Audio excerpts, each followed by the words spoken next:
2 weeks ago I said I was working on a project, and in 2 weeks' time I'll tell you what it is. It's time to make good on that promise. Welcome to the vlog.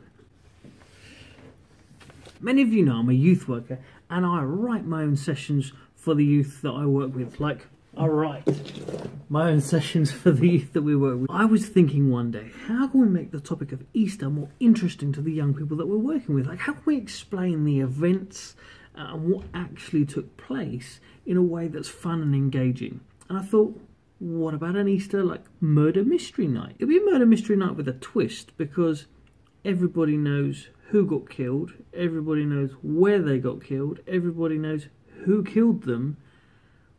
We even know where the person was buried. What we don't know is what happened next, because that body disappeared. The interesting thing with the Easter story is that the Jewish leaders don't like Jesus. Now, plenty of Jews liked Jesus, like all of his disciples and all of the thousands of people that came to hear him speak were Jews. The concern of the Jewish leaders can be found in John 11, where it says that they were worried that if Jesus continues to perform his miraculous signs and do these things, that the Romans will come and shut down not just them and their temple, but even potentially their nation.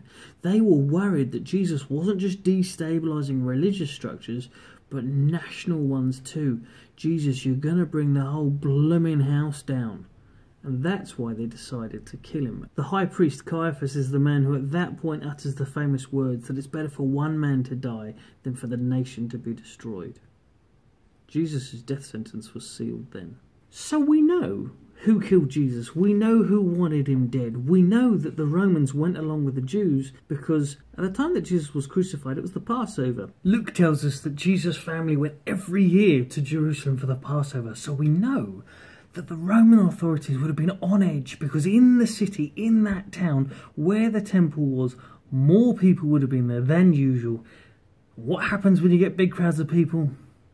Law and order problems, isn't it? Things kick off. In the midst of potential unrest with the crowds, the Jewish authorities being anti-Jesus at this time, they'd already made up their mind to kill him, Jesus does get killed, handed over to the Romans and crucified. That's not up for debate. We know that happened. Roman history tells us this, Jewish history tells us this, Christian history tells us this. All of these histories also tell us that Jesus was buried. What we don't know is what happened afterwards. Where did the body go? That's exactly where we pick up the story with the murder mystery night. Where did the body go? We reckon there are 5 theories as to where the body went, and we investigate each of the 5 theories in the evening to discover where do we think Jesus' body went. Where did he go? To help the young people know what was going on throughout the evening, I made a simple PowerPoint display. The PowerPoint goes to real basics of what's going on, who the characters are, and what sort of things we need to investigate before they're asked then to give their verdict, what they think happened. Where did the body go? To help the investigations even more, we hired 6 historic character witnesses. One of them was Caiaphas, the high priest, so this cheat sheet gives you the story from his point of view. Thomas, follower of Jesus, you must see it to believe it. That's Thomas. Pontius Pilate, how did the whole thing go down from his point of view? Peter, he was a famous follower of Jesus, but he denied Jesus at the very critical moment. What was his view of the incident? Mary Magdalene, fascinating character. Mary Magdalene's the first person at the empty tomb. Finally, John Smith, Joan Smith, whoever you want to have, a random crowd member. Joan Smith, or John Smith, could have been there when Jesus fed the 5,000. Joan or John Smith, depending on who your team member you're asking to do this, stands for all of the people in the crowd who could have potentially witnessed these events and what might they have thought about them. No one likes taking on projects like this flying by the seat of their pants. You want to know what you're doing, right? You get the leader's guide to help walk you through what you're doing as you host the evening with your 6 historic witnesses, or as many as you can muster up in your location. But you also get the young person's guide, and the young person's guide is their manual for the evening. It gives them a brief of what we're doing during the night so they know what they're getting up to. Profile of Jesus, who he was, where he lived, all that sort of stuff. Important facts that we need to know about him. A map of ancient Jerusalem so we can get a handle on where the places are that appear in the story. Here are the 5 conspiracy theories as to where the body went. Things like the body was stolen, he was never dead in the first place, there was a body switch, he came back to life again, or the disciples just went to the wrong tomb.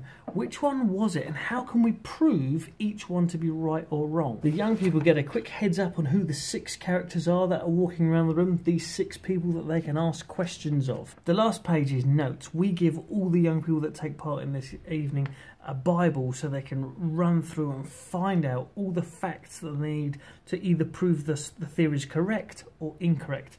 Here's a great page just to write some notes, as they say. This verse is a great one to show that theory number 3 is correct, or that theory number 4 is incorrect, or that theory number 5 is incorrect, whatever they think.